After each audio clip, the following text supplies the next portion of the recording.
C'est certain que d'un moment à l'autre, nous allons lire le Tehillim avec David Amelech au Beth Amikdash. Mais pour l'instant, disons le Tehillim afin qu'on y arrive tout de suite. Ensemble, chapitre 121. Shir la malos esoin ale roman yovi Ezri. Ezri mimadenoy oise shomayim v'oretz. Alite la midraglach al yonim shemrecha. Ine lo yonim elishon shami Yisrael. Adonai shemrecha adonai tzil chaliad yeminecha yom mashem shlo yakeko. ויורח בעלוי לו אדוני ישמוך מכל רוי ישמור רס נפשך אדוני ישמור ציסרו ויחו מעתו ועד עולם. Chers amis, prenez quelques pièces ou une pièce et mettez dans la boîte de Tzedaka afin que nous puissions lire le Tehillim, chanter plutôt le Tehillim avec David Amelech et son descendant Mashiach dans le Beth Amikdash.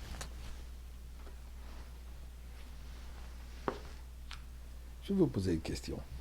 Est-ce que ça a du sens si une personne engage une compagnie avec des centaines de travailleurs pour construire un palais pour 24 heures, le monter et le démonter, et l'utilisation de quelques heures? C'est de la folie, ça n'a pas de sens.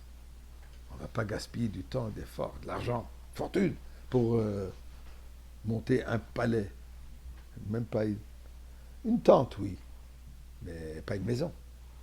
Pourtant, dans la paracha de cette semaine, c'est ce qu'on apprend. La Torah nous raconte que durant les 42 étapes qu'Am Israël a voyagé dans le Midbar, séjourné dans le Midbar, alors il y avait des endroits qui sont restés longtemps et d'autres endroits qui ne sont restés que quelques heures, une journée et parfois moins que ça. Comme il est dit dans la paracha d'aujourd'hui, comment est-ce qu'ils savaient qu'ils doivent avancer ou s'arrêter, camper et démonter toutes leurs tentes et ainsi de suite. Alpi Hashem Yissou Bnei Israël, d'après la parole de Dieu, ils voyageaient. Alpi Hashem Yachanu, d'après la parole de Dieu, ils campaient. Comment ça? Par les fameux nuages qui les indiquaient, on avance, on s'arrête. Il y avait aussi les trompettes, qui faisaient sonner les trompettes, il y avait différents sons, une trompette, deux trompettes, Kia, Troua. Je ne vais pas rentrer maintenant dans tout le système de voyage. Mais la Torah nous dit la chose suivante, qu'il y a eu des endroits, il y a eu des voies où c'était plusieurs jours, mais Erev ad Boker. Il y avait des fois que ce n'était que pour la nuit, ils sont restés. Et ensuite, ils ont avancé. Yomaim, Chodesh, dépendamment. Et comme je disais, durant les 42 étapes, il y avait des endroits qui étaient moins qu'une journée. Pourtant, à chaque étape, même si ce n'était que pour quelques heures, Moshe Rabbeinu engageait toute l'équipe des bâtisseurs du Mishkan, de ceux qui montaient le Mishkan, afin que le Mishkan soit présent. Pour quelques heures, ils savaient qu'on va le démonter bientôt. C'était quoi le sens? Eh bien, c'est pour cela, le rabbi précédent explique qu'ici, Moshe Rabbeinu nous enseigne notre comportement, notre engagement durant la galoute. Malgré le fait que nous sommes sûrs et certains que Mashiach arrive momentanément.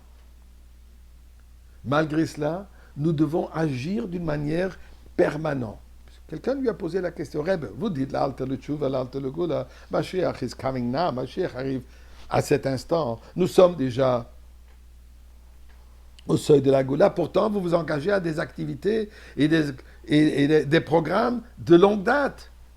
Construire des Bati Chabad, construire des synagogues, construire des écoles, et ainsi de suite. Si Mashiach arrive, on n'aura pas besoin de tous ces centres.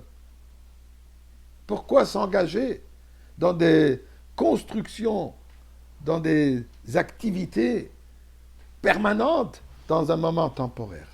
Eh bien, nous dit le Rebbe précédent, c'est si on apprend de Moshe Rabbeinu, à savoir que là où on est, sachant qu'on va quitter bientôt, il faut être investi dans cet endroit et dans ces activités d'une manière permanente. Puisque sinon, on ne le fera pas comme il se doit.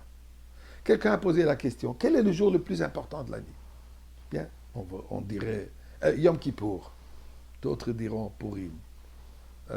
La fête des mères, la fête des pères. Des journées importantes. Et je dirais peu. Et chacun va chercher une journée. Quelle est la journée la plus importante? La réponse, elle est aujourd'hui. Aujourd'hui, c'est la journée la plus importante, puisque c'est là où je suis maintenant, et c'est là où je dois m'investir. Donc, la Torah nous dit, ensemble, avec cette croyance absolue que Mashiach arrive maintenant, maintenant on agit dans cette ambiance de Galout avec l'optique de la Goula, mais investi d'une permanence, et là on fait la chose comme il se doit. Et espérons que cette permanence est vraiment temporaire et on arrive déjà à la Goula now.